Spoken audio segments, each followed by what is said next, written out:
Remote work and hybrid work is the biggest threat to white collar jobs that we've ever seen, because it's not long before companies are start to go, wait a second, you want to make 120 or 150 to sit at home and work, and I can hire somebody in India for 60 to do it. That's not an issue with remote work. That's an issue with corporate greed and capitalistic systems.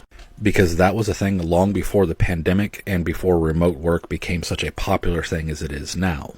If I was to guess, I would guess that guy's within my age range, and I'm 40. And I remember the dot-com crash and the exporting of white-collar jobs, especially call center jobs, to places like India and the Philippines.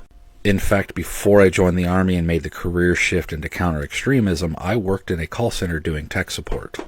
And in 2003, my job was shifted to a call center in the Philippines, owned by the same company that I worked for.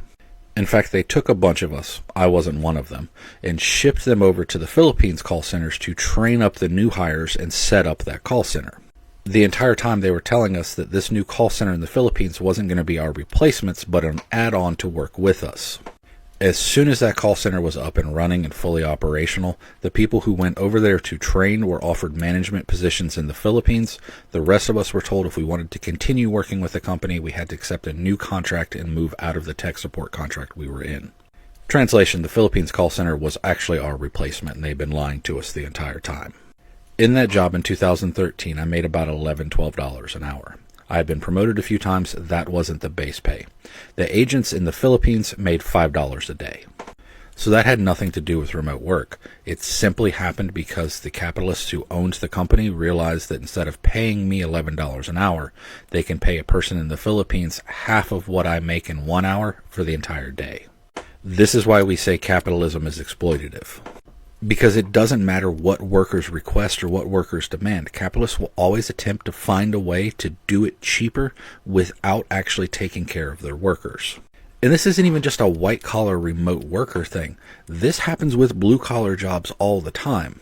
How many companies wanted to take their factories and ship it overseas into a country that has worse employment laws than we do here in America? This happens in the blue-collar industries of automobiles, textiles, and many other. There's an entire term for this. Sweatshops. Something that we were talking about even before the dot-com boom and bust. So no, the biggest threat to workers is not workers or workers asking for better working conditions. The biggest threat to workers is capitalism. Because even if you never ask for anything, they will find a way to pull one over on you and to further exploit you. But I wouldn't expect any other type of argument from a Ramsey personality. As in Dave Ramsey, the person who fired a woman simply because he didn't like that she got pregnant. Yeah, I'm sure they both care about workers.